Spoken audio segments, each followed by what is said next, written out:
Kimberly is here now to walk us through one of the most daunting decor decisions, choosing the perfect area rug. And Kimberly, the reason why it's a little scary is because they are big and they are kind of expensive, but they also have the power to completely transform your space, so you don't want to mess it up.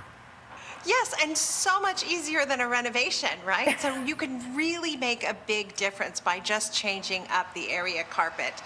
And the first thing I want everyone to think about as they're heading into the adventure of purchasing an area carpet is, what kind of style am I looking for? And now you can match the style of your home, the architecture, and your furniture, and it creates a lovely calm environment, or you can shake things up and do something a little bit more interesting and dynamic. So here I've got this setting, very contemporary, right? You see the egg-shaped coffee table, and you've got the blue chairs with those circles on them. So the carpet underneath is actually contemporary.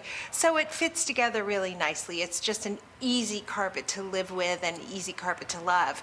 But you could do something a little bit more edgy. You could go a little bit more modern. Sometimes we tend to use those two terms interchangeably, modern and contemporary, but contemporary just means of the moment, it's current, where modern's a little bit more cutting edge, a little bit more avant-garde. So I choose something with more of dynamic angles in it, and it gives the space a little bit more energy. And then if you're feeling crazy, Miss Tracy, you could choose a traditional carpet, which would really shake things up. But I don't know if you remember my 80-20 rule, but if 80% of the room is contemporary, then 20% could be something totally different, which would be traditional. And that 20%, which would be the traditional area carpet, is going to steal the scene for the entire space. So it is really an important investment, you're right. You figured out what your style is. Now the next thing that you're gonna have to deal with is the color. So how do you figure out the color? I'm so happy you asked me this, because this is what we see all the time. I'm right now standing in Weaver's Art. They have beautiful area carpets, and I come in here to choose carpets for clients all the time. I see consumers come in and they're trying to remember the colors that exist in their home, and they get here and they're like, I'm not sure if it was this blue or that blue. So here's a really good tip.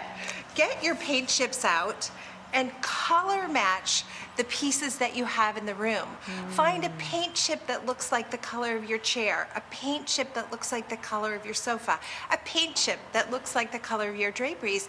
And then when you come shopping for area carpets, you're gonna hit it right the first time. The other thing to think about, we talked about style choices. You also wanna think about the mood. Are you aiming for something calm, in which case you're gonna choose colors that are all similar throughout the whole room? Or are you looking to do something more dynamic, in which case, you've got all these grays and blues, but maybe you're gonna throw in gold and shake things up. What if you're buying the rug first and your furniture later, or should you not be doing that? Oh, goody. I dream of the day when a client will phone me and say, all I have is this spectacular area carpet to work from, because it really would be so fun to build a room around an area carpet, because some of them are like pieces of art, right? They're modern, they're contemporary, they're traditional. You can imagine how different a room is going to look depending on which carpet somebody chooses. So yes, please go buy an area carpet you love and then call me. I will be right there. That would be so fun. Okay, good. So that's not the wrong move. You can totally do that, and you start with the art on your floor, and then you build up from that. So should you be selecting a carpet for each room, or should you shop with the idea that you might eventually use this carpet in a different space at some point? If you're selecting area carpets that work in every single room, in other words, if you have one color palette running from the front of the house to the back of the house, then you can move things around. So this area carpet that looks great in the living room or the family room, 3 years later, if you're a little bit bored with things, would look just as beautiful in the dining room. So it does make sense, as you're thinking about planning that renovation or redecoration project, to think about how to tie the colors in from one end of the house to the other, and that actually can be a really good way to save money. Kimberly, you have so much good information shopping. Am I right, Kimberly? You are so right, because if you get that wrong, I don't care how gorgeous the carpet is, it's just not ever gonna feel right. And in fact, the biggest tip I'm gonna give you, Tracy, is so easy to remember. The bigger the area carpet, the bigger the room looks. So when in doubt, go bigger, don't go smaller. And that could also be true if you have, for example, an open concept space and you're trying to figure out like, oh, it's a little condo, but the dining room and living room are open together. One area carpet that serves both spaces is going to really visually enlarge the size of that space. Okay, that's interesting. So the rules aren't different depending on the room, always just big, big, big. Well, yes, that is true and consistent everywhere. However, I think there are some rules that deviate depending on the room. For example, in the living room, you know this for sure from hosting Cityline for so many years. We want, in a perfect scenario, all the furniture legs to be on the area carpet. Mm-hmm. That, again, just speaks to the generosity and size of the area carpet. It makes the whole space feel bigger. Now, if that doesn't work out because you're buying a beautiful carpet that's a fixed size, you at least want the front legs of half the room to be on the carpet and the whole furniture on the other half of the room to be on the carpet. So it makes more sense when you see it, right? Mm-hmm. What you never want is you never want all of your legs off the carpet and a little area carpet in between the legs. That is a sure sign that you bought yourself a welcome mat and not an area carpet.